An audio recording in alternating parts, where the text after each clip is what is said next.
pop off? Will the orange and blue give them a reason to? We get you set for Game 6 between the Oilers of the Stars on the GCL Diesel Oil Stream pregame show. What's up, everybody? Hope you're doing well on this Sunday afternoon in Edmonton as we get you ready for a pivotal Game 6 between the Oilers and the Dallas Stars. Tom Gazzola, YouTube, Trev with you. Matt Kassian will be joining us shortly, as will Leah Assimakopoulos from the Dallas Morning News. We've got a loaded show for you. It's going to be a lot of fun. We want you to get in on the conversation as usual. Text us 780-218-9999. If you're watching on YouTube, you can get into the nasty chat. A lot of you are already ready to go, getting in there, discussing amongst yourselves. It's going to be fantastic. We'll see if the Oilers can make it to their 8th Stanley Cup final appearance.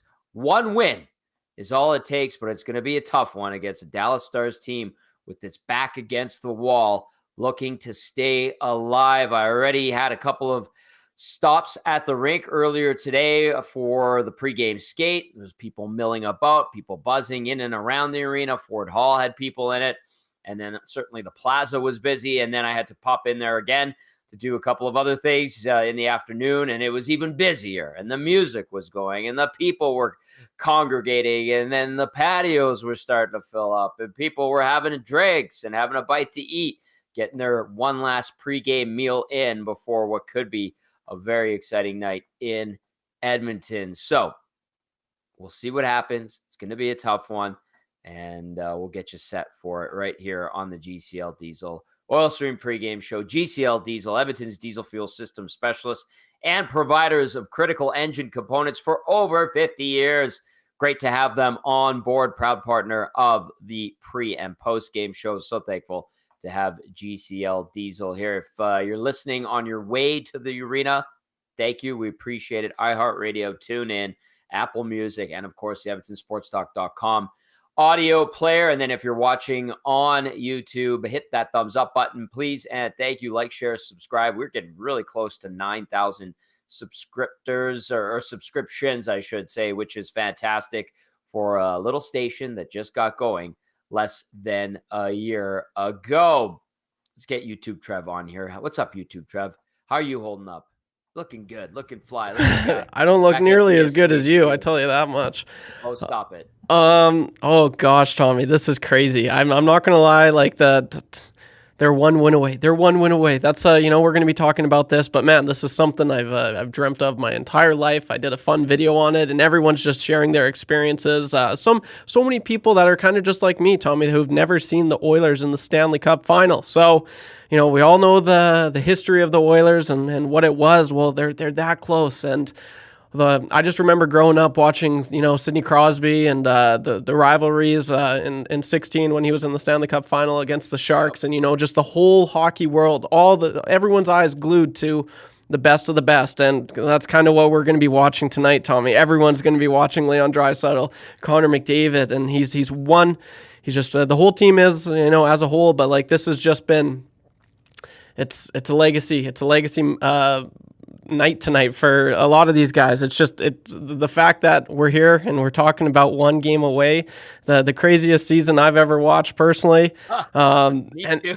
Yeah, like it just for a lot of them. It's crazy. So obviously they have to play a perfect or if not close to perfect game tonight, man. I'm excited to see where this goes. The buzz in the city, Tommy, it's insane. Like I'm like just talking about it right now. Like I'm actually like getting goosebumps, right? Like this is so cool. You could feel it in the energy in the city, everything about it, man. So I'm pumped for tonight's game. It's going to be awesome. I wasn't nervous for, a few of the games, especially in the first series, second series. I think game 1 against the Canucks, I was a little nervous, but like tonight, I'm trying to keep my nerves, not to be nervous, I guess, but it's tough, man. It's really tough. This is crazy. I love it. I love sorry. The raw energy from YouTube, Trev, and I'm sure you're not the only one who feels like that. I've had a lot of people texting me in and around town, business owners, friends, people that we've dealt with throughout the years who've also covered the team, and there's a good vibe going on. So let me know how you're feeling going into this game. Text us 780-218-9999. Get into the nasty chat as well. If you're going to a watch party somewhere, might I recommend Hudson's, Canada's Pub, either White Ave or Bourbon Street, West 712. I had to stop in there yesterday after we did the oil stream, or no, pardon me, after Hello Hockey. And I saw Steve, the manager there at the Bourbon Street location, and he was amped up, the whole staff, and they were happy about the night before, obviously. And he's like, hey, we want you guys to be back all over. And we're like, okay, we'll get there when we get there. Nice. And then how about Steve? What a guy. This is how good the Hudson's crew is. If you go see the crew at the White Avenue location, Connor and Berger and the staff out there are fantastic. If you go to the Bourbon Street location, Steve's like, Tom, what do you want for lunch, man? What do you want for lunch? I was like, I don't know. It's Mom and Doug's Club class. Just a quick bite. I'm like, you don't have to give me something. He's like, no, you need to eat. You're a hungry boy, Tom. And I was like, yeah, I am. So I get a care package on the way out. Yes. Trev. And what does he put in there? This is how good these guys are. 2 6-o'clocker loggers. Oh. Have yourself a Saturday, he says. That's how good the crew over at Hudson's is. Chef's Dave kiss. Morley and Steve, Adam, Ziana, Connor, Berger. Absolutely fantastic. And it's been great partnering up with them this season. All right. Text us 780-218-9999. Let me know how you're feeling. Are you nervous? Are you scared? Are you happy? Are you a combination of all those things? What do you think about this game? Do you like the way the Oilers have played these last 2 games? Do you feel they're building something? Do you buy into momentum in the postseason? We've heard McDavid. He said it the other night. There's no momentum in the playoffs. I say that they have some confidence. Listening to them, being in the room the last couple of days before they went back to Dallas, there's this different demeanor to them. I'll give them credit for that.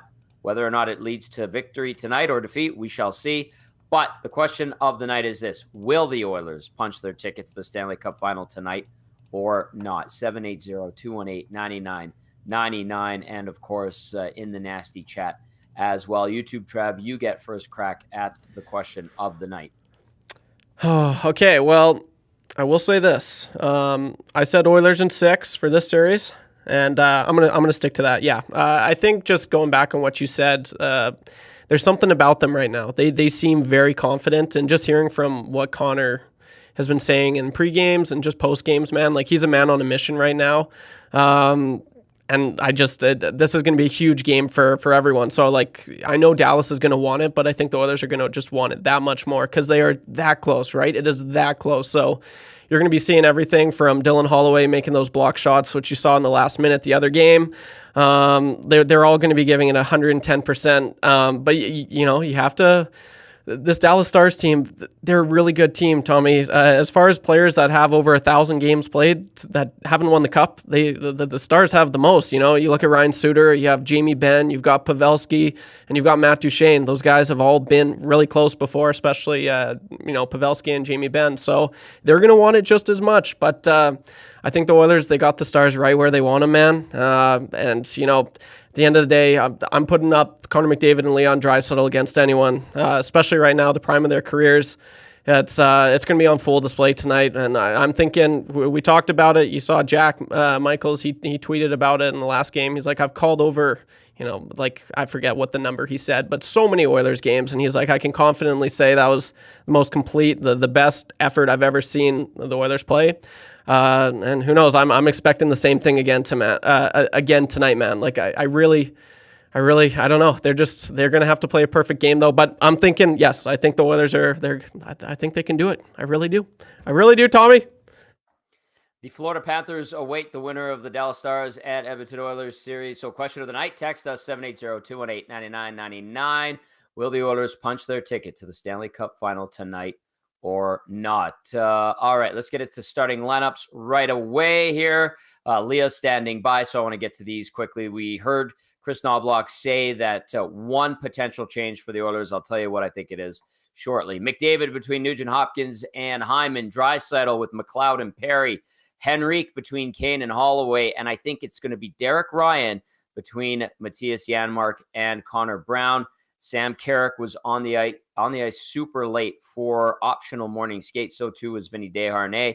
Derek Ryan was not out there working with the extra skaters, and he was off in his street clothes, casually sauntering his way to the parking garage and heading back home for what I presume is to be a pre-game nap. So that's the change we anticipate. We'll confirm later on when teams hit the ice for warm-up. On defense, no changes anticipated. Ekholm with Bouchard, Nurse with Kulak, Broberg with CC, no Desharnais, no Fogle, no Carrick, like I said. Gagne, Stetcher had ankle surgery. As for the Dallas Stars, here's what we anticipate. Leah can correct me if any of this sounds wrong, and I'm sure she's standing by listening intently. Rope hits between Jason Robertson and Tyler Seguin. Matt Duchesne with Mason Marchment and Joe Pavelski. Wyatt Johnston between Jamie Benn and Logan Stankoven. And then Sam Steele with Evgeny Dodonov and Maverick Bourque, who can light it up and did so in the AHL this year. On defense, Thomas Harley paired up with Miro Heiskanen, S.L. Lindell with Chris Tanev, and Ryan Suter with the pride of the North Side, Alex Petrovic. No Craig Smith, no Hakanpää, lower body issue there. Niels Lundqvist and Ty Dellandrea out. Starting goalies for the Oilers, 25-year-old Stu Skinner, 10-5, 259 goals against average, 890 save percentage, one shutout in 15 games in the 2024 playoffs. 15-11 is Skinner in his career in the postseason. 304 goals against average, 887 save percentage, one shutout in 27 games. And then at the other end of the rake, it is 25-year-old Jake Ottinger, 10-8 with a 225 GAA, 917 save percentage in 18 games this postseason. Lifetime in the playoffs, Ottinger, 23-21 record, 247 goals against average, 917 save percentage, two shutouts in 46 games in his playoff career. All right. Portions of this hour, I should add before we get to Leah, brought to you by 100.3 The Bear, Edmonton's best rock. Catch Dusty Nielsen every weekday morning with UConn, Jack and Scott McCord, and then tune into Jess Jackson on your way home with yours truly in the afternoon, breaking down Oilers games and teeing them up for you every day if you're leaving from work. All right. She's been with us all series long. She made it safely to Edmonton this time. I love it. It's great. Maybe that's a good thing. I would say yes, it is. Leah Assimakopoulos joining us now for the Dallas Morning News. No craziness, Leah. I saw like a nightmare for some getting to Dallas, but coming back here, like give us the adventures of Leah and the rest of the media going back and forth here. Yeah, I think it was probably the smoothest trip so far getting back to Edmonton. Both my flights were delayed, but they were delayed the same amount, so I did not miss my connection in Denver. So I got in a little late last night, but got a nice full 8 hours of sleep and ready for another game. So glad we made it back safely and relatively easily this time. Yeah, very happy that is the case, and that was what an adventure for you. And then the others too. Like I'm being told all these stories of the nightmares from the other night, getting into Dallas, and I'm like, oh my goodness. So glad you made it back. Great to have you. Thanks for doing the show again. Really, really, really appreciate it. All right, Leah, the Game 5 recap. Let's look back at that from a Stars point of view. It was a close game, a couple of specialty teams goals from the Oilers on the power play. But outside of that, I thought it was a pretty close matchup as well. Yeah, I mean, I think for what ended up being, I guess, a 3-1 game, I really think special teams kind of told the story there for the Stars and for the Oilers. It was really just a matter of time before the Oilers power play got going, and obviously it did. And, you know, the Stars have said all series they have to stay out of the box, and they did not, and that's what happened. So that's kind of a key for them heading into tonight, just kind of getting the penalty kill back on track and, you know, not letting the Oilers take a 2-0 lead solely on power play goals. That obviously has to be a key for them. Yeah, absolutely. All right, one more on Game 5, and that was post-game. Pete DeBoer got a little sassy. Apparently, he had to contribute to the swear jar at home, and he was put to timeout by his wife. But is that out of character for him? I've never experienced him get that fired up. We've seen coaches swearing a lot this year, and Paul Maurice in particular. But for Pete DeBoer, I mean, I remember 2017 when he was the head coach of the Sharks. He was smooth when he handled the media. Were you a little bit surprised? And what was that like being in the room for that? Yeah, I was very surprised. Pete has a really good relationship with the media in Dallas, and I think it helps that there's not that many of us. We're all, there's a good rapport there. And from my experience with him, it was very out of character. I don't think I've heard him use a swear word, period, let alone directed at another person like that. in a press conference at least. So Mhm. I think that caught some of us off guard. But, it's the heat of the moment. I think that he probably has some regrets on how he handled it and has kind of since walked back those words, redone what he would have said. But it was an emotional moment. The Stars were up 2-1 in the series. They were up 2-0 in the game after that, had a chance to take a 3-1 lead, close the series out on home ice. And then after that last game, they're coming back to Edmonton with their season on the line. So you kind of have to understand the emotion there.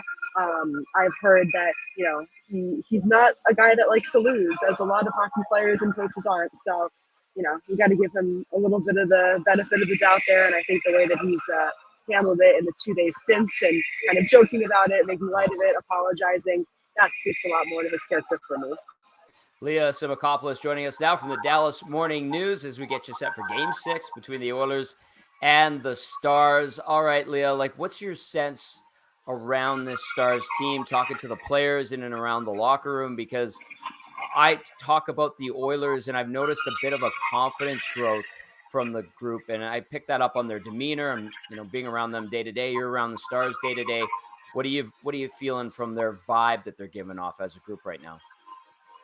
Yeah, I think the vibe today is very similar to the vibe they had Game 7 against Vegas that morning.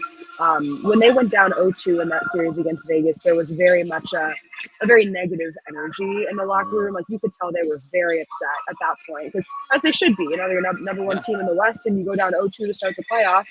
And obviously they bounced back. We're here now. But when they went into Game 7, it was a very different feeling, kind of one, as you mentioned, of confidence. Going into it just kind of cool, calm, and collected. We've been here before. We can win this game. And I think it's a similar vibe tonight. Yes, they haven't faced elimination much in this playoff run, but they, of course, did it in Game 7 and played a pretty perfect Game 7 against Vegas. Took an early lead, and even when the Golden Knights responded, they got the go-ahead goal and just kind of locked down defensively. So I imagine, they're going to try to do something a little similar tonight, jumping out to an early lead. But I think, there's never really been a lot of panic with the Stars team, even in some of the darker times in this playoff run and this season. So, I think they were the best team in the West for a reason. And, these are two phenomenal teams, both of which probably deserve to go to the Stanley Cup Finals. So, I think both deserve to be confident going into tonight. Leah, one change that was interesting, and it was kind of neat hearing Pete DeBoer's take on it. He's bringing in Maverick Bourque. What can we expect from the young offensive prospect, and why do you think that is the move and the route that the Stars and the coaching staff felt was the right one here? Yeah, I was really surprised to hear that this morning, but I know it's one that excites a lot of Stars fans. Maverick Bourque has been a player that probably could have made the roster if it wasn't such a deep team at the start of the season and the training camp. This group of Maverick, Logan Stankoven, and Wyatt Johnston are kind of looked at as the future of the forward group in this organization. And Wyatt got the nod last year. Logan got called up midway through the season, so it was kind of just a matter of time for Maverick to get his opportunity. And he played in one regular season game, and he's obviously a huge scoring threat. Led the AHL in scoring this season, was the league's MVP. But he also is a two-way forward and has a lot of really strong defensive instincts. Plays on the penalty kill, and I think that's something that they need right now, especially after last game. So I think Pete DeBoer is not really afraid to take risks in lineup changes, and what he has with his kind of fourth line forwards right now between Craig Smith and Ty Dellandrea and Radek Faksa, they all bring different skill sets to the table, but none of them are elite scoring threats like Maverick Bourque is. And the Stars need goals. They haven't found that depth scoring this series, so maybe Maverick will be the answer for them. You got to push the right buttons, and we've seen Chris Knobloch do it with his lineup, and then Pete DeBoer trying to counter as well. Leah Assimakopoulos joining us now from the Dallas Morning News, getting set for Game 6. Leah, we talked about Chris Tanev being an absolute warrior and a beast, and I retweeted your video of him in warm-up, and I'm like, oh my God, I know he's not a smooth skater. Nobody's going to give him credit for that. But the way he was pushing himself, and then he ends up playing almost 20 minutes, a testament to him. But, what's your sense of where he's at physically, and what can we expect from him going forward, however long this series does end up going? Yeah, I mean, I don't think they're even trying to hide it that he's not 100%. After Game 5, DeBoer was asked about his performance and even said, he's fighting through some serious stuff for us. And, I imagine whenever this season ends for the Stars, whether it's tonight or in a week or a couple of weeks, we're going to hear that he has maybe some broken bones, maybe something serious going on. But we can't speculate obviously too much. But for Pete DeBoer to even come and say he's not his full self, I think that's something, and you could tell the way he was skating. But I think he was what they needed in Game 5. They're really, as we talked about last time, are a lot of better options right now. So I think an injured Chris Tanev might be the best choice that they have, and they want him out there, and they're going to keep him out there as long as he can walk, pretty much. Kudos to him. We saw him, like we talked about the other night. He did it with one arm against the Oilers when he was with the Flames. So he's doing it on one leg, and an absolute beast. Okay, from an offensive perspective, you talked about Maverick Bourque and the injection of offensive punch he might be able to provide given how good he is and how well he played in the AHL. Who are some guys that really need to step it up offensively for these Stars that kind of haven't been here throughout the series of given that offensive pop that this team's used to having? Yeah, this deep in the playoffs, there's still a number of players the Stars are kind of waiting to get going. Joe Pavelski is a big one. He's got one goal in this postseason run, and for the amount of playoff experience that he has, the goal-scoring ability that he's shown in his very lengthy career, I think we're seeing what a 39-year-old looks like, deep in the playoffs right now. But he's played in a lot of elimination games in his career and had a lot of success in those. So I think every single person in Dallas would love to see Joe Pavelski, do something tonight. So he's a big one. And I think Matt Duchene is another one. He had the Game 6 overtime winner against Colorado, and that was really his highlight of the playoffs. But he was so strong for the Stars early on in the season. In the second half, kind of quieted down a little bit, but I think Dallas has gotten some pretty strong production from some of its younger guys, Wyatt Johnston, Jason Robertson, but it could certainly use that from its veterans tonight. Leah, one about the arena. I saw the AAC, like there's talk, Dallas Morning News front cover, you posted it, that there's talk of a new arena and casino. What the hell's going on? It's a beautiful arena in downtown Dallas. I love going to those games. Like, why is this happening? I know it's a busy building. Where does that leave the Stars? What can you tell us? Yes, so it kind of all stems from the Mavericks.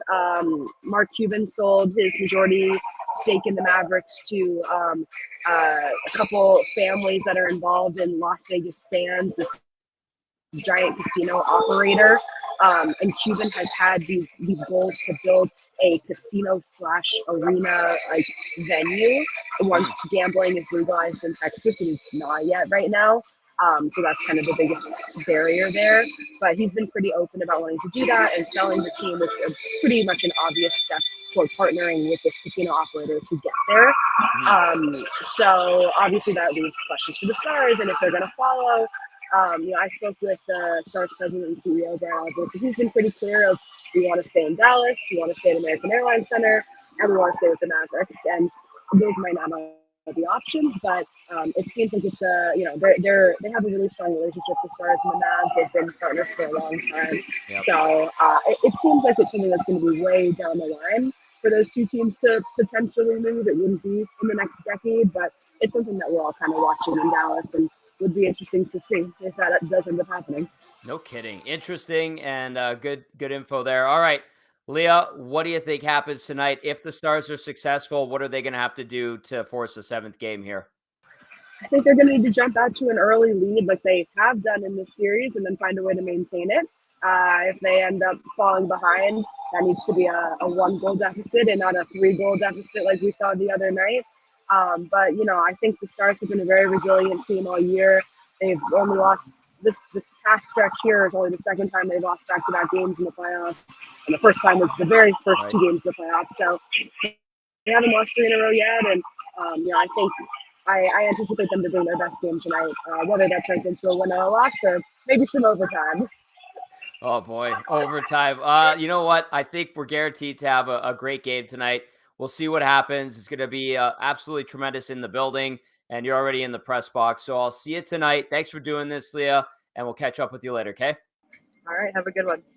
Leah Assimakopoulos from the Dallas Morning News joining us to give us the scoop on those Dallas Stars looking to stay alive, backs against the wall. Great stuff from Leah all series long, and give her a follow on X or Twitter or whatever you want to call it. She's great covering the Stars beat, giving you the scoop on everything you need to know when it comes to the Dallas Stars. All right, let's get to the inbox, 780-218-9999. And then, of course, the nasty chat.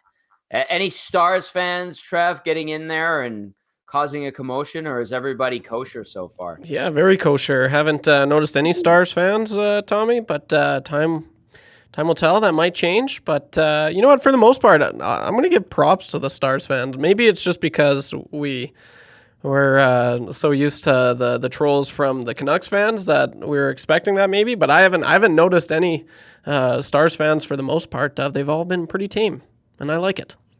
Yeah. They just love their hockey. Plus, they have, if things go sideways for the Stars, they've got the Mavs putting together a hell of a run in the NBA as well, right? That's certainly true there. Yes. Confirmed. Okay, let's go to the inbox. 780-218-9999. Question of the night. Will the Oilers punch their ticket to the Stanley Cup Final tonight or not? You tell me. How you feeling? Why do you feel that way? Did you do anything weird in terms of superstition? Have you been wearing the same socks for the entire round? If you have been, I hope you've washed them because they probably are rank right now. But yeah, text us. We want to hear from you. Let's go to RBM. Says, LFG boys, get to work, get the job done. Simple as that. And I see RBM's on the lake with a 6 o'clocker logger. Looks absolutely pristine. And RBM adds, with YTT, it's getting hard to contain myself as well. Keep it together. Focus on the work that needs to be done. Let's go get to work. Get it done shift by shift. RBM, cheers to you, sir. Bronx, the Boilermaker, says, yes, it's time. Show is at 4:30, but like puck drop is not actually at 4:30. Volume cranked in truck. Intro hits hard. Let's go. Bronx, the Boilermaker. I love it. This one says, Game 6. Game day check-in from Glace Bay, Nova Scotia. Goyle, adds Brad the optician. Maple Jed says, so freaking pumped. LFG, let your fan freak flag fly. YTT. Okay, Maple Jed. Jeff from GP says, yes, they will punch their ticket. Here's a good one from Ken. Says, how young's YTT? He's never seen the Oilers in a cup final. Wasn't he around in 06 myself? I'm hoping they win tonight, but really don't want to jinx things drooling over a cup final. One game at a time, guys. One game at a time. Trev would have been, like 7? Yeah, it was 7 or 8 actually. I think, I was 7. But yeah, it's funny. I was reading that text as well. I was not much of an Oilers fan back then. I do remember hearing my stepdad. He's a diehard Oilers fan, and that's kind of that's ultimately what made me end up cheering for the Oilers growing up. But I just remember him cheering just crazy. I was playing video games in the basement. I'm like, oh, the Oilers must have scored. The Oilers must have won. But the day that the Oilers got eliminated that year in 06, I was actually out on the playground. So that's how that's where my priorities were when I was 8 or 7. You got things to do, man. I was on the swing. Yeah, I was having a grand old time. Yeah. I was 20, and I remember going to Cancun. You were Zacticum's age. Against Anaheim. Yeah, I was Zacticum's age. Crazy. And I was like, oh, this is how it's going to be. This is what this team's going to do in the new salary cap era. Little did any of us know it would be a decade of darkness which followed. And I had a front row seat to that, and I've got some stories to tell. I imagine. It's a far cry from those days. And so, yeah, the story I like to tell is the night they clinched to go to the Stanley Cup Final against the Anaheim Ducks in Game 5. That was our first day in Cancun, me and some buddies, and the bartender, Manuel. I remember his name was Manuel. Great guy. The next morning we had breakfast. We were in rough shape, and we're like, well, it's holidays. We better fire it up. And I think my parents had texted me. They're like, hey, the Oilers went to they're going to the Stanley Cup Finals. So I knew, but we settled up to the main bar, and Manuel the night before was at the pool bar or down by the beach. And he was working, and he's sitting there, towel over his shoulder. He's cleaning off some beer mugs, and he's, hey, what's up, you guys? We're like, oh, Manuel. He's like, what do you guys want, a cerveza? We're like, yes. And then he's kind of watching the TV, and it was ESPN Deportes. And all of us are kind of like talking to each other, trying to reminisce what happened the night before. And he goes, hey, you guys, isn't that your city? And we look up, and it's White Avenue, and there's fireworks going off, people in shopping carts. And I was like, oh, my God, yes, it is. He's like, you guys are crazy. Like, yeah. Oh, that's awesome. Yeah, He's like, it's been a while, Manuel. It's been a while. Yeah. Oh, that's such a good story. I love that. Yeah, it was pretty funny. So here we are, a chance at least for the Oilers tonight, and maybe Tuesday night to end up back in the Stanley Cup Final. The Clarence Campbell Bowl Trophy is in-house. And we'll see if Edmonton can add a banner to the rafters at Rogers Place. Keep those texts coming in. 780-218-9999. I think it's time we go inside the Oilers locker room really quickly. Trev, what say we hear from Darnell Nurse, who was chatty today? You were down a couple goals early, and you mounted a comeback, and it feels like there's been a pretty big shift since then. What have you liked about your game since then? I think, when we were down, we kind of just stuck to the game plan, stuck to our belief in our group, and started to take the game over from there. And I think that was easily, the way that game started, we could have gotten down and let it pile on, but just kept playing, put our ears back, and felt like we had nothing to lose out there and just played. Pretty major shift on the back end too with Brett moving next to you. Obviously playing the offense side can't be easy. What have you thought of sort of preparing and his ability to do that? Yeah, I mean, he's been really good on that offside. That's a tough job, but he skates so well. And I think for our pair, if we want to go out there and be effective and have success when we're out there, we just got to skate and use our legs. It's both of our biggest assets, and liked how we played the last two games. Is it tough to find chemistry when you guys haven't played very much at this time of year? Like, this is in November. This is Western Conference Final, right? Yeah, I think there's something to say. The 6 guys that have been in the line, we've all been together for 2 years now, and at some point, there's a shift here, a shift there, that you play together or you practice together, you see each other's tendencies.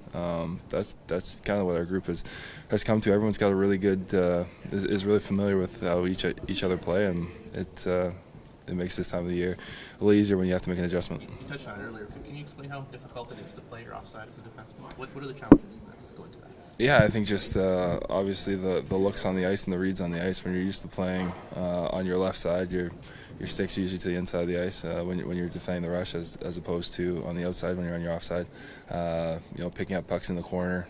A lot of times you either have to make plays of the strong side or use your backhand. So there's different things, but obviously with the way that Brett can skate and think and see the game out there, he's been so good so far, and we just got to continue to keep that going. Darnell, you guys have done a good job of mitigating their rush chances in the last couple of games. What have you guys done, or what have you guys seen in the way they attack that you guys have been able to defend it really well? I think it's just a commitment of us to keeping all 5 guys in front of us, and at the same time not taking away our aggressiveness and our forecheck, or trying to stay tight as D-men and whatnot, but just trying to keep them in front of us. They're a team with a lot of weapons and can skate, and if you give them time and space, they'll make you pay. So for us, it's got to continue tonight. Darnell, upon arrival today, your coach kind of said that for Game 5 there were some smiles, but very businesslike. Connor said he doesn't sense it really any nerves or anxiety. As part of the leadership group, what's kind of your sense of the day getting here? Some skating, some not, and just what you kind of feel and see in the room heading into tonight? Yeah, I think it's kind of just been the tone of the group throughout the playoffs here, just calm and taking each day as it comes. I think the biggest thing with our group is we've just been focused on the process of it and just trying to play our game. The results will take care of themselves, but what we got to do is take care of the day-to-day and what we do out there on the ice, and playing our system the right way, carrying ourselves the right way, and there's a lot of belief in this group, and that's where that calm comes from. You were really physical in Game 4, and then more of that last game. Did you feel like the series needed a bit of an injection of that? Yeah, it's probably when I'm most effective in my game is when I'm being more physical. So it's definitely an aspect. I think that when our team brings it. We obviously have the ability to skate and the firepower to score, but we're physical and hard to play against. good defensively. We cover a lot of areas of the game. This is a fan base that has gone through a lot of disappointment over the last few decades here. What's it like to have this opportunity to do something like this in front of them tonight? This is a team that's gone through a lot of disappointment over the last few decades. But I mean, you know, with all that said, and obviously there's a lot that goes on externally, and you know, for us it's just worrying about coming out here and playing the game. Like I said, it's cool to be at the point that we're at right now in the Western Conference Finals and competing very late in the season.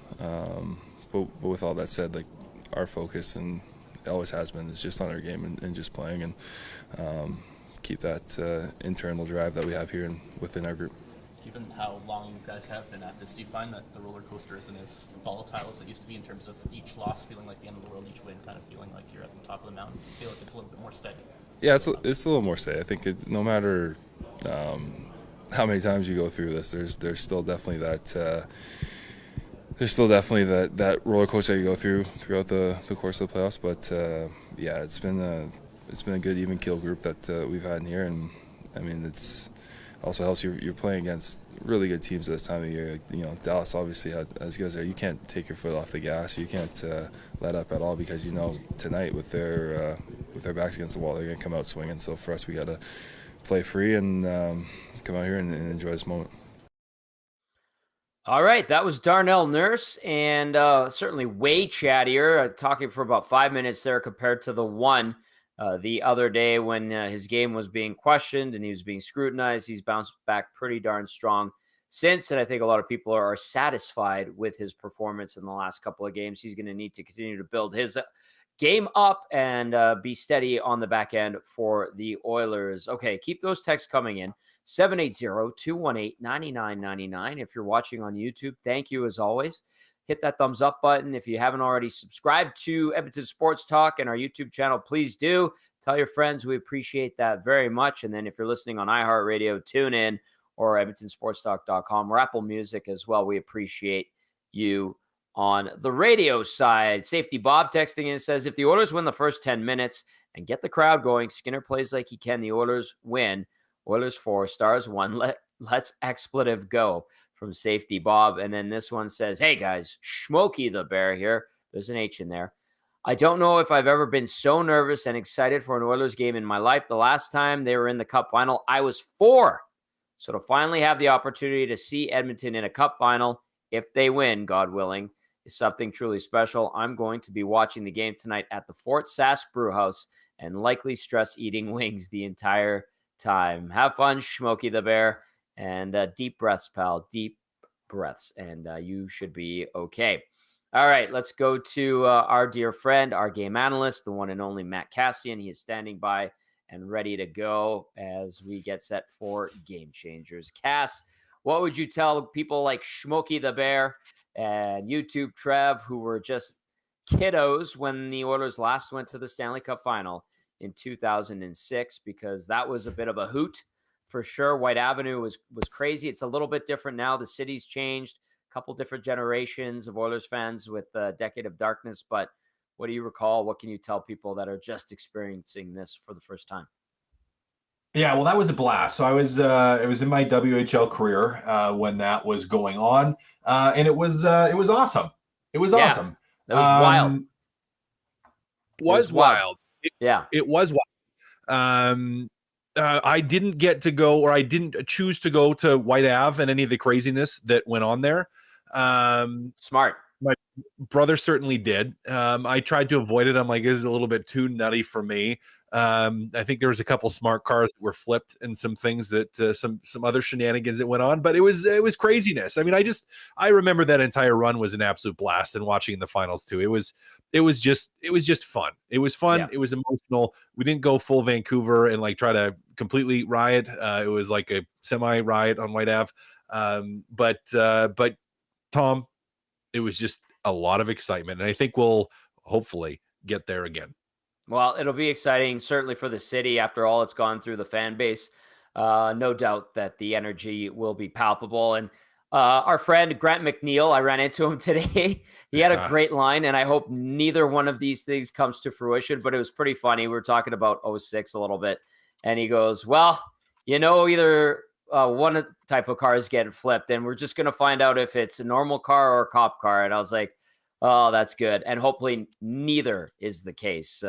This is not Vancouver. That was a little bit nutty. And Cass, I went in the first and second round in 06 to White Avenue, and I was done after that.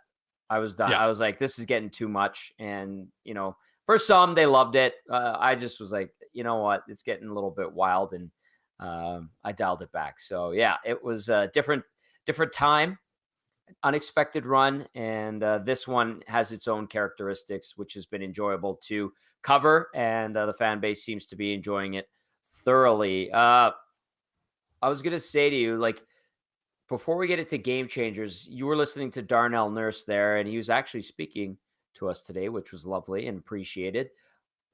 Do you notice a certain demeanor in this group when you're hearing them the last few games, that maybe the tone is I don't know if different is the right way to describe it, but he acknowledged that this fan base has dealt with a lot, the organization has dealt with a lot, the work's not done. I know that's cliche, but the way he said it, does that indicate anything to you, or am I looking too much into this? Yeah. I don't know. Everything from the Oilers dressing room to me is kind of rang how they were trying to communicate leading up into the playoffs. Like, I don't think it's that different. I don't think the messaging is that different. If anything, maybe a little bit just more confidence or surety in what they're doing. But I don't know. What are you hearing? Like, are you hearing? Like, do you feel that it's different? I feel like being down there the last couple of games, it seems like the demeanor has changed in a good way, in a confidence-wise type of scenario, And it's not an arrogance, because I have called this team out for having too much swagger. The issues being between its ears collectively as a group, but it's almost like it feels like right now kind of dialed it in. Whether or not that leads to this Game 6 win or not, yet to be determined. But it just, compared to even last year or 2 years ago in the conference final, it seems like that maturation process may have just clicked a little bit forward. And I could be wrong, but I feel like that's what's happened in the last week or so. So we'll see. That's all. Just wanted to see if you picked up on anything there, because I know you can read body language, and you can interpret some of that in the way they speak too. So I just wanted to get your opinion on it. So can you, Tom? Though let's not sell yourself short. That was a tough little saying. Sell yourself short, there, Tommy. But yeah, no. Listen. It's the maturity of this group. This is a group that actually has played quite a bit of playoff hockey the last number of years.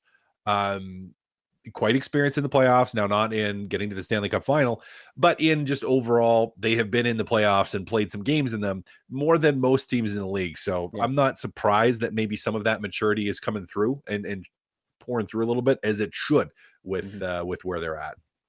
Well said, Cass. Well said. That leads us into Game Changers, brought to you as always by Damon Bunting. RE/MAX Elite. Damon Bunting, consistent top producing realtor in Greater Edmonton and among Western Canadian RE/MAX realtors. He and his team would love to help you find that right home or make the move from your current home. Check him out, DamonBunting.com, or visit his Instagram at Damon Bunting Real Estate. This one, I'm pretty sure, is looking at the road team tonight, because it is Road Warriors, Cass. Yeah, Road Warriors, the Dallas Stars, great road team. Great road team in the playoffs, great road team in the regular season.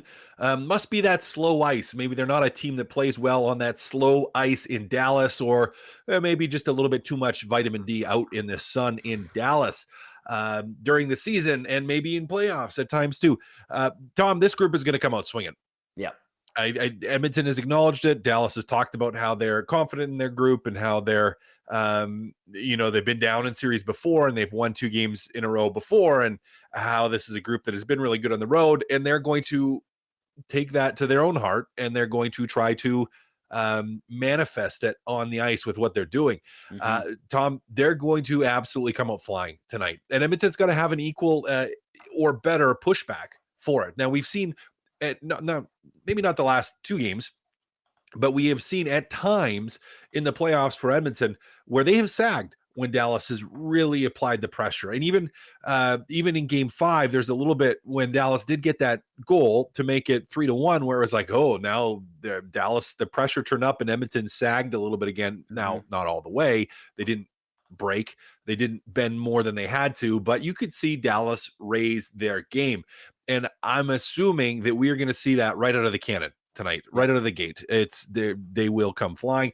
It's going to be intense. I think you're going to see an increased level of physicality from the Dallas Stars, and I think you're going to have an Edmonton Oilers team that doesn't just throw away pucks to relieve pressure, but makes the plays it needs to make to relieve pressure. So at times that's going to be, yes, just clearing the puck out of the zone, glassing out when in doubt. But at times it's making sure that you have good center support through low. Your wingers are taking a step or two away from the defenseman who's maybe coming full heavy pinch, or not cheating to leave the zone too early, making sure you're staying between your guy and the net for that extra split second, but making those little decisions that are going to enable you to be an option for someone or an outlet for someone to transition the puck out of the zone, skating it, versus just flipping it out, and versus being in a situation where you've been scrambling for so long, you're just getting the puck out, getting deep and getting off the ice, like where you can actually maintain possession through the neutral zone and try to go on offense. Dallas's road record, because you're talking about them being road warriors, 6-2 this postseason. And Dallas, when scoring first, cast, they have a 6-4 record in the postseason.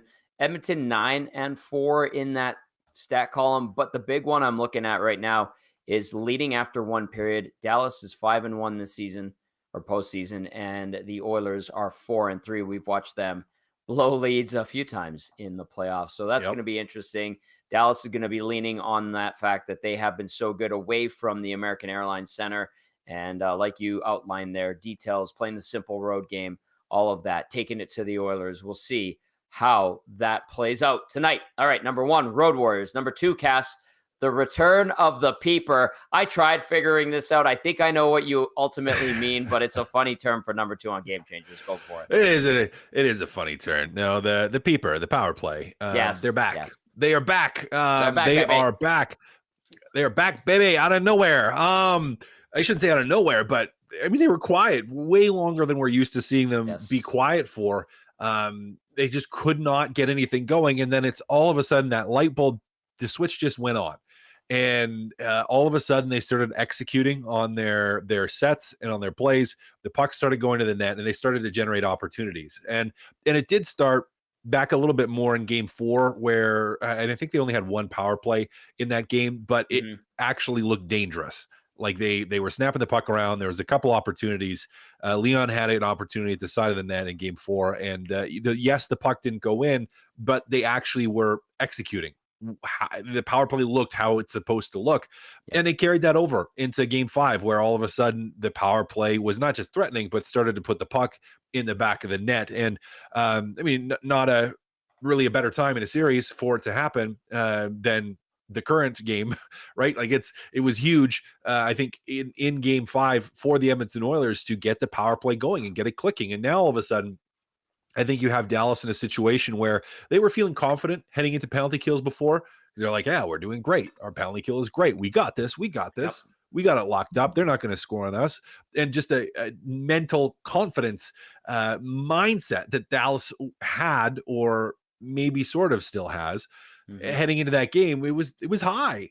I think it's been taken down a peg or two now, with Edmonton finally potting a couple of those goals. And Tom, this series has been so tight, 5-on-5 for such a significant portion of the series that, Tom, this power play, if they keep it rolling tonight, this could win you the game, win you the series, and send you to the Stanley Cup final. You're not going to get a disagreement out of me, Kaz, because I think you nailed it on the head. For those wondering, the Edmonton power play and its opportunities in the series through 5 games, 0 for 1, or pardon me. Yeah, 0 for 1, 0 for 2, 0 for 2, 0 for 1, like Cass alluded to in game 4. And then in game 5, wakes up and goes 2 for 3. The PK, perfect so far in this series, going, what did it go? Oh, huge 5 for 5, then 1 for 1, 1 for 1, 2 for 2, and 2 for 2. So that was number 2 on Game Changers with Matt Kassian, our game analyst. If you have any questions or comments and you want to fire them Cass's way, text us 780-218-9999 or get in on the nasty chat. Hit that thumbs up, please, and thank you. We appreciate it. Playing that algorithm game on the YouTube side of things. Number 1 on Game Changers, Road Warriors. Number 2 on Game Changers, The Return of the Peeper. Number 3 with Cass, that first goal, Cass. That first goal. And as you mentioned, this has been a wild series, and I would say the percentages of the team that scores first wins has been lower. You read that stat already. I think it was Edmonton's 9-4. And Dallas is was it 6-4? 6-4. Yep. Where that's way lower than normal. Like that's, and even inside this series, you've seen bigger swings and wilder swings. Like think of the games both for Edmonton and for Dallas where they've had 2+ goal leads and those leads have eroded. Edmonton had a 3-goal lead against Vancouver that eroded. Like you have seen these big swings. I'm hesitant to say that I expect a big swing tonight. Now it has been unpredictable, very much so. The weight to me of the first goal in this game is so massive. And I don't want to discount that both Edmonton and Dallas have teams that are capable of coming back when down, because they do. They have the offense, they have the potential, they have the players there that can do that. But with the gravity of the game and the way that the other team's going to play, Tom, that first goal, especially if it's Edmonton, and I would say even more so Edmonton than if Dallas scores that first goal. If Edmonton scores that first goal, mentally, that's going to be a challenge, I think, for Dallas. Edmonton's had such a run, and I know Dallas gets the one, but Edmonton has had such a run the last 2 games of scoring, unopposed scoring, uncontested scoring, that I just think I don't think Dallas is fragile. Again, DeBoer said it and he got mad at people, and other people in that dressing room said it. They're a confident group, but I think that confidence just takes a major shot if Edmonton scores first. Like it's going to be really mentally difficult to overcome that, especially if Edmonton scores first and pushes. Now for Dallas, if they get that momentum back, they score that first goal, like they'll start feeling pretty good to be like, we're a road team. We got this. We got a goal. We have all we need to win right now. Let's just go and do what we need to do. So Tom, I think more than ever in any other game so far this playoffs for the Edmonton Oilers, this first goal has the ability to determine the outcome of the game. Like to me, it's just so much more impactful. Not that it's not in other games. It's really important in other games too, but just, I think even more so tonight mentally, both for Edmonton and for Dallas. Kind of further to that, Cass, how much of a factor will the building and then more importantly, the people within it be for what happens on the ice? And I know that generally it isn't as much of a factor as we like to think it is, but this building a block away from here is going to be an absolute nut house. Yeah. But you've Tom, played in crazy buildings. Yeah. I've told you this before, and it's like, it maybe doesn't have as much effect as we like, but it does have an effect. And I think what it can help do is it can help make momentum swings bigger.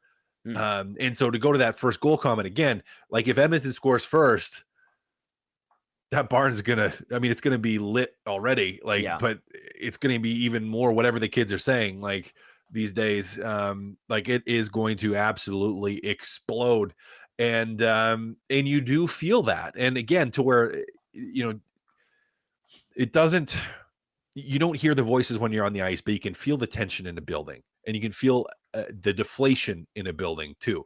And so, that crowd is going to be nuts. It's going to be loud, as they should be. And it's just, again, either for the good or for the bad, I think that atmosphere will contribute to the momentum swings inside of a game.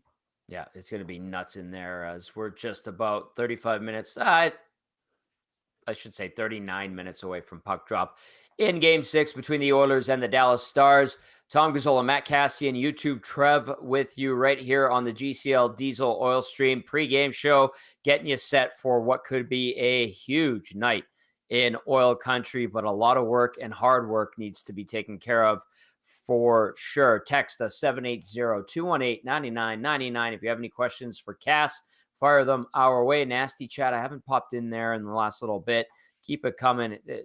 It's just humming along nicely, which is great to see. So many people tuning in on the YouTube side, and I'm sure even more on the radio side of things on iHeart, tune in, and then the EdmontonSportsDoc.com audio player. We appreciate you guys so very, very much. This has been absolutely tremendous to cover, and we'll see how long it goes as the Oilers look to punch their ticket to the Stanley Cup Final. If you're an Oiler, Cass, and you know what's on the line right now, and you know the situation you're in, how are you preparing yourself?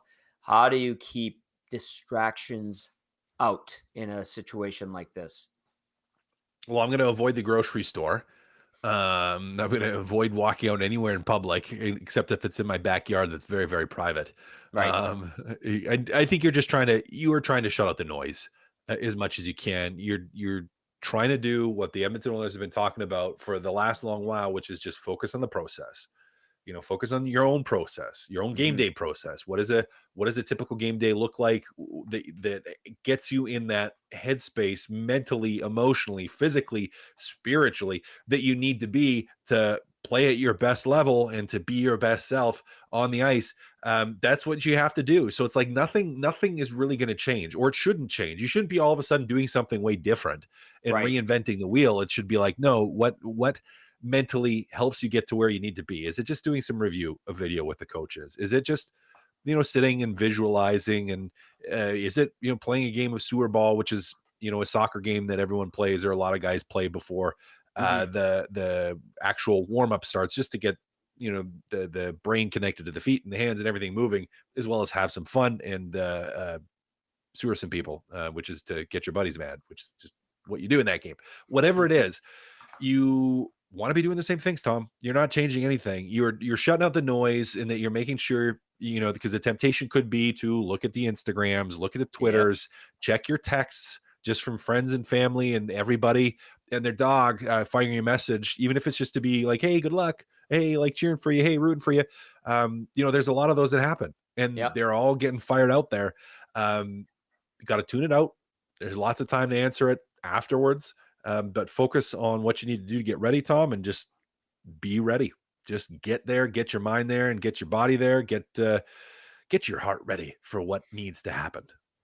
It's going to be intense in that building tonight. Let's go to a few texts here while we still have Cass 780-218-9999. Zook in London says, planning on a great night tonight. Oilers to punch their ticket. The London Knights in the Memorial Cup. Go Oil. Go Knights. Zook in London. Thanks for the text, Zook. Appreciate it.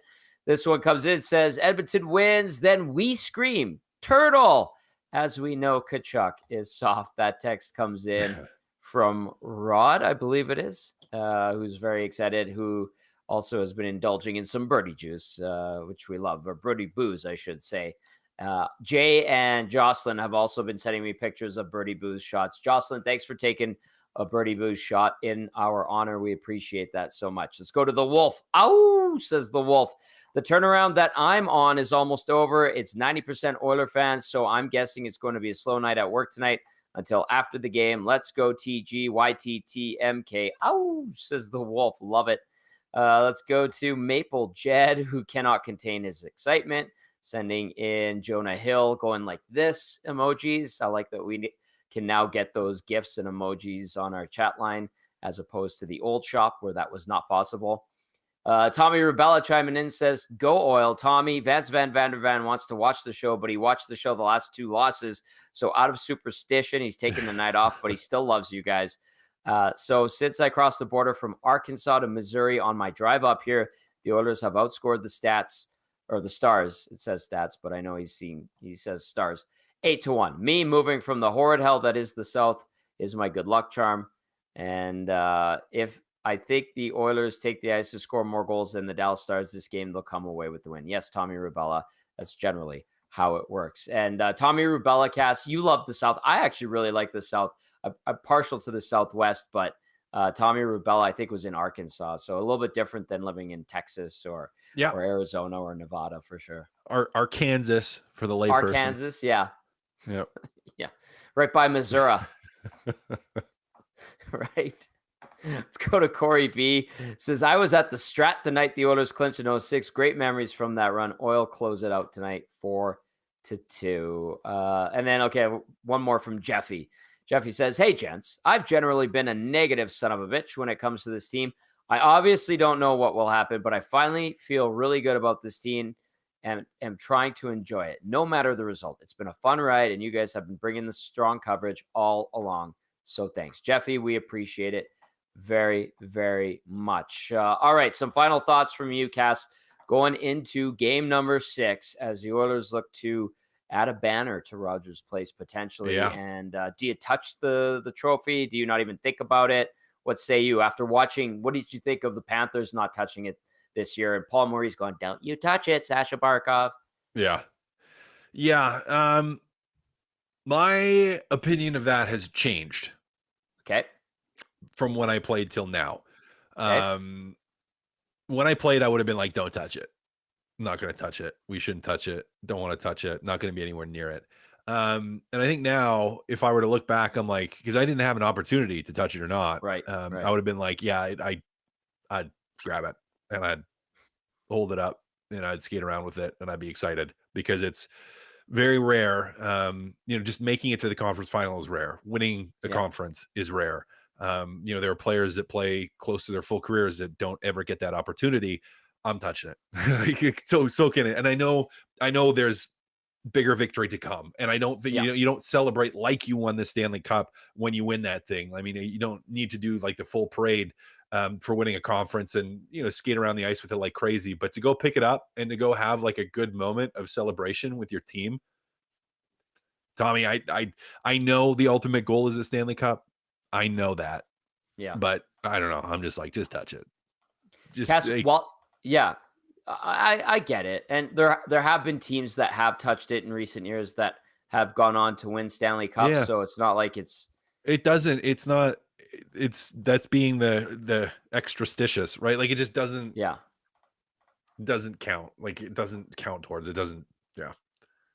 I want to throw this. This made me think of something while you were answering that. There's a couple of older guys, and you were talking about, like, if I had the chance in my career, Joe Pavelski, Ryan Suter, a couple of older guys. Jamie Benz, no spring chicken either.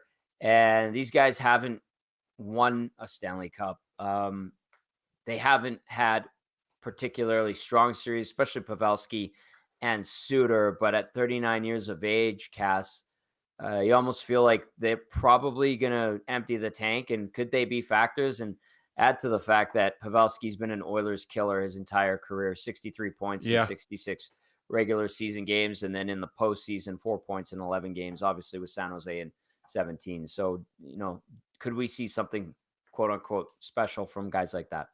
The potential is there, but wouldn't we have seen that already? Like, in of theory, course yes. they could. Of course they could. In theory, all of a sudden have a tremendous game and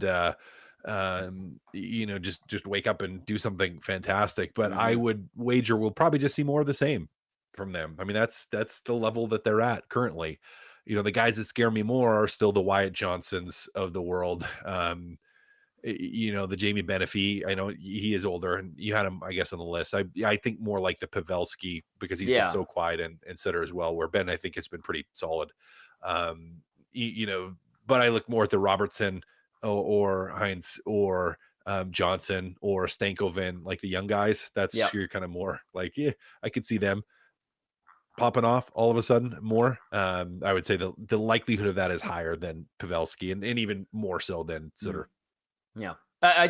When you were describing that, it came across my mind. I'm like, I think that's worth asking. So we'll see what happens, Cass. This is going to be a thrilling, exciting, tense game. And I'm sure you're going to be watching with bated breath. And we'll see what happens, pal. Great game changers as always. I look forward to catching up with you on the post-game show. Oilers win or Oilers lose. We're going to have a great time. Yes, buddy. Absolutely. I'm hoping they win. I said Oilers in 7 from the beginning. So we'll see. I'd be happy to be wrong, but either way, Tom, it will be a pleasure and a joy to speak with you after. A gentleman and a scholar and a great smoker with the succulent meats, that Matt Kassian. Fantastic. It was a good descriptor, right? Yeah. Good enough. Oh, Cass. He's a tough one. Good. Tough cookie to crack. Yes. Cass, great stuff. Catch up with you on the post-game, pal. All right, there he is. Matt Kassian, our game analyst with Game Changers, brought to you by Damon Bunting, Remax Elite. As always, huge thank you to Damon Bunting for partnering up with us at the start of and launch of EST. I can't thank him enough. All right, YouTube, Trev, you seeing anything via the nasty chat or on the inbox that you want to get to? No, nothing really, Tommy. Everybody's just having a grand old time. They're talking about their drinks that they're having tonight and just what the vibe is, how nervous they are, that kind of thing. But no questions or anything like that. I do have a poll up, so if you haven't already, definitely chime in on the poll. It is the question of the night. Will the Oilers punch their ticket to the Stanley Cup Final tonight or not? 87% of you say yes, 13% of you say no, 138 votes, so good numbers. All right, I see some nasty chats I want to get to. I like it. Really quickly before we go back inside the Oilers locker room. This one says, damn fine shift, Cass, from Box Pounder. Saw Box Pounder at the station the other day. Good to see Neil. Robert says, can Skinner handle the pressure? I think yes, Robert, because he's been pretty good in the last couple of games. He was strong to finish out that Vancouver series. So another test, and we shall see. But I think most people would lean towards yes. Only time will tell. And Jeff says, nice suit, Tommy Sharp. Thank you, Jeff. I know you've been all over me for the suits and lack thereof during away games. So appreciate that very much. All right, YouTube, Trev, where are we going to go next? Because we have some more audio to get to. Yeah, I kind of want to hear this guy. He's never been in this position in his career. Well, let's go to the captain tonight. This is Edmonton Oilers' Connor McDavid. Just a game today when you know what's at stake and you know what's possible. Well, I mean, it is just a game here. That's what we're preparing for. It feels like any other day. Do you want that in the back of your head at all, just as motivation, or do you not need it in this stage? There's plenty of motivation there. Everybody knows what's at stake, obviously, but like I said, we're preparing like it's a normal game day. Things feel pretty regular around here. So being able to deal with that atmosphere, making it work for you as opposed to being too much pressure, is that something that comes with experience for a player you develop over time? The atmosphere in terms of like your crowd, the crowd and stuff, they're always bringing lots of energy. I'm sure they'll be excited tonight, but you can definitely feed off of it. Definitely brings good energy. This is a fan base that's had a lot of disappointment over the years here. What's it like to have this opportunity to do something like this in front of them tonight? It's exciting. We love playing in front of our fans, and we're excited for the opportunity to hopefully bring them a little joy. Connor, on a day like today, whether you're captain or part of the leadership group, do you try and keep it as normal as possible so everyone else sort of follows that lead, or is there anything that you or Darnell or Zach or any of the guys would do today that might be different just because of what's on there? No, honestly, I think as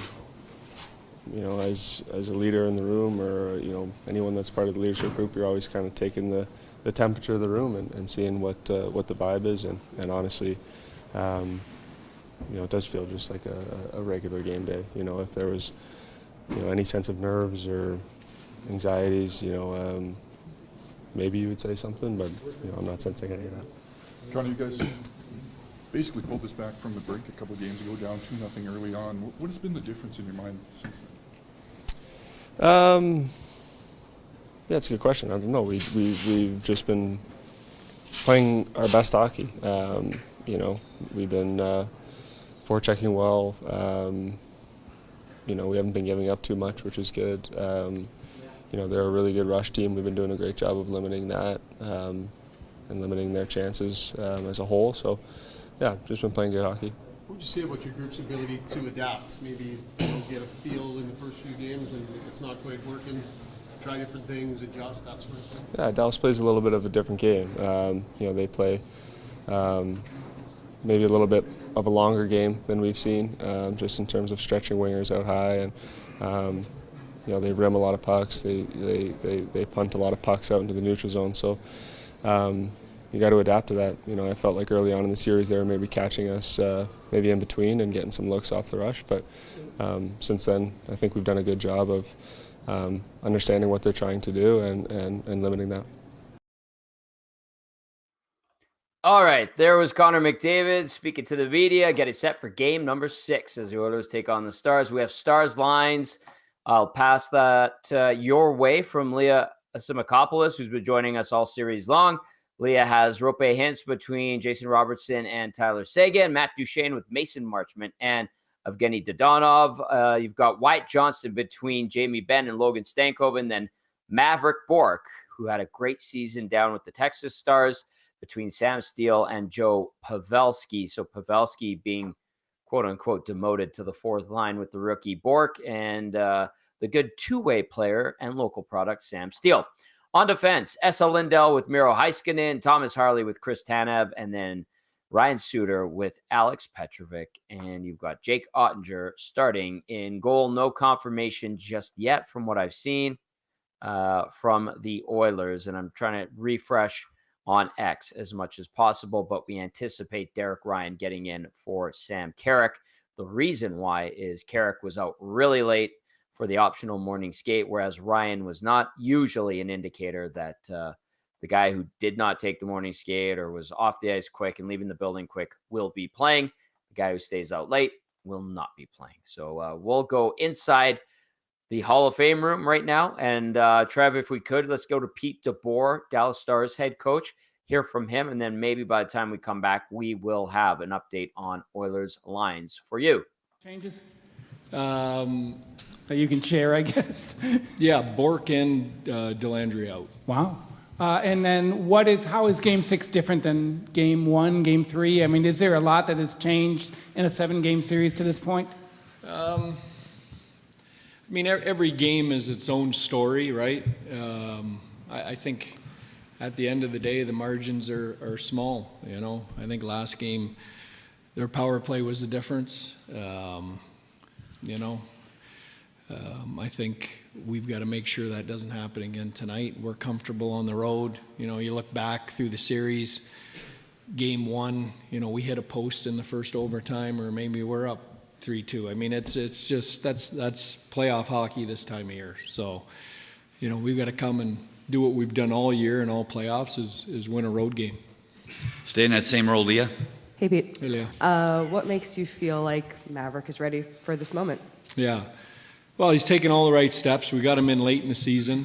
And, you know, I think offense has been hard to come by in this series. And, you know, when you look at our grouping of guys there, he's the one guy that, you know, probably has the most offensive potential of the options that we're looking at. Back right, David. Hey, David. Hey, Peter. A veteran team, right? Most of the guys are in their 30s. Mm-hmm. Does that make this situation easier for you as a coach, just knowing the guys have been through this?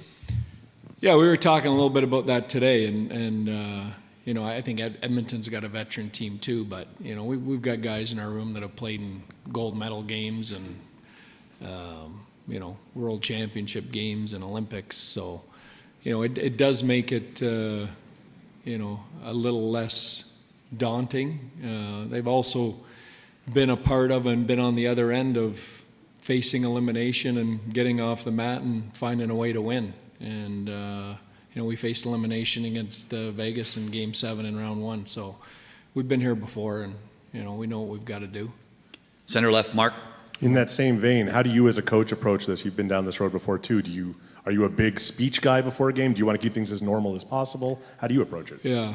I'm going to try not to swear at the media in my press conferences. I'm going to start there. I think my wife fined me and had to donate to the swear jar. It's not the first time. But yeah, I mean, you know what, it's a cliche, but, you know, the players decide at this time of year. You know, you prep them. They know what our good game looks like.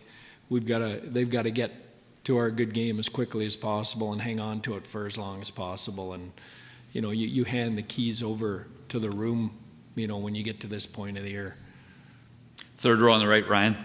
Hey, Ryan. Hey, Pete. Is this about what you expected strategy-wise, tactic-wise, matchup-wise before the series started, or has something in there developed? Is it a little maybe different than you originally expected coming into this series with the matchups? Well, that's a great question. I think the initial thought coming into the series was there was going to be more offense, two of the highest scoring teams in the league. But then you dive into the analytics, and you're looking back, and two of the best defensive teams in the league too, so I probably shouldn't be surprised things have been as tight as they have been. All right, that was Dallas Stars head coach Pete DeBoer. A little moment of fun, humor, a chuckle, a guffaw, talking about the swear jar, but he'll be focused. I saw him on his way into the rink. I was on my way out of the rink. He was dialed in, steely, and ready to go for tonight's game as he looks to help his team stave off elimination. Pete DeBoer, by the way, in Game 7s, a perfect 7-0 all time. And that stat can be changed, obviously. He could lose one if this series goes to 7, but the Oilers want to get it done in front of the home crowd, certainly tonight. All right, I do have an update for you from warm-up when it comes to the Oilers. My thought on what would change looks like is coming to fruition. The only person I saw who tweeted it out was Preston Hodgkinson from Daily Hive. New on the beat this year, Preston says that Derek Ryan is on the line with Matthias Janmark and Connor Brown in warm-up. Like I had indicated, we would likely see, given what occurred during the morning skate. All right, YouTube Trev, why don't we go to Oilers head coach Chris Knobloch now? I want to ask you about the response Darnell Nurse had to some criticism. He came out and he's played pretty well since then. I guess just your thought on his play since then, and how he's responded to I guess some harsh criticism a little bit. I think the last couple games he's played really well, and I think maybe it was a little unfair, throughout the rest of the playoffs, that his game was better than probably perceived. Numbers don't always tell the whole story, but definitely there could be an elevated amount of play from him. And the last two games, I think he's really done that. And the biggest thing is just how well he's moving his feet. And I talked earlier about there's very few guys that can defend as well as he can. He covers a lot of area with his reach and his speed and his physicality, how strong he is. He's able to eliminate plays really quickly. So in the last couple games, you can just see how he's getting around the ice. He's moving his feet. He's covering a lot of space. And, I'm not sure what he had the hit total in Game 5, but I know Game 4, 12 hits. And, that just shows me that he's getting involved and he's moving quickly. Second row on the right, Ryan. This one's actually from Cam Tate. He just was wondering how you're on the verge of doing some pretty big things here potentially, how you still keep the picture small and focus on the job at hand despite kind of the magnitude of what's facing you. Just we're playing a really good team, and if we relax at all, that we're going to be in trouble. So we can be happy with the way we performed the last couple of games and how well we checked, and our defensive details were pretty good. But even that being said, we can be very happy with how we played. We just squeaked out a couple wins, so any step back, we're in a lot of trouble. How do you think your team kind of handled the day of that Game 5? What's your sort of read on the mood? Different guys maybe try and keep it light. How your group seems to handle these moments? I think the players are very comfortable with each other. I think they enjoy being around and spending time together, and that makes it easier to keep it light. And but the read is maybe it looks like it's light, but I don't know. I see a lot of a business attitude. Very focused on what needs to be done, and the chatter in the room before they go out for the ice. And I know Derek Ryan didn't play last game, but he took warm up, and I know he said some things to the team before the game started, and just not only him but everybody. I think everyone's just know what's at stake right now, and I don't know, I guess that light atmosphere is just a confident attitude, but I do think that they're very focused and very businesslike. Second row on the left. Focused and businesslike. We'll see if the payout is there as the Oilers look to clinch their berth into the Stanley Cup Final and get the Clarence Campbell Bowl trophy for the first time since 2006. Do they touch it? Do you not touch it? We had a text come in. It said, don't touch it. Whatever you do, don't touch it. The Oilers touched it in 06. No touching is the gift that came with that text. Great one there from Arrested Development. And you heard about Derek Ryan and the praise for him. Looks like he is indeed going to be the only change when it comes to the lineup. Derek Ryan in, Sam Carrick out. Rest of the lineup looks exactly the same. And if you're wondering what that is, I'll give it to you one more time. For the Oilers tonight, Connor McDavid between Ryan Nugent-Hopkins and Zach Hyman. Leon Draisaitl between Ryan McLeod and Corey Perry. Adam Henrique with Evander Kane and Dylan Holloway. Derek Ryan with Matthias Janmark and Connor Brown. Ekholm with Bouchard. Nurse with Kulak. Broberg with Ceci. Skinner in goal. We wrap up with 2 texts. This one says, McDavid and Draisaitl deserve cups. Let's hope they can get it done this year. Grumpy Cat texting in says, isn't Knobs also 100% in Game 7? Just saying. If saying needs saying in a couple of hours. And Twitter Mary gets the last word, says, Derek Ryan. Right on. All right. Huge thank you to everyone who listened. iHeartRadio, TuneIn, EdmontonSportsTalk.com's audio player, as well as Apple Music. Thank you so very, very much. To all of you who texted in, we appreciate that. And then to those who watched on YouTube, there he is, YouTube Trev. He's ready for Game 6. Oilers, Stars, can they do it? We'll find out. Win or lose, we'll be right back here for the GCL Diesel Oil Stream post-game show. For Trev and Matt Kassian, I'm Tom Gazzola saying enjoy Game 6, everybody. Deep breaths, mix in the water. Ciao for now.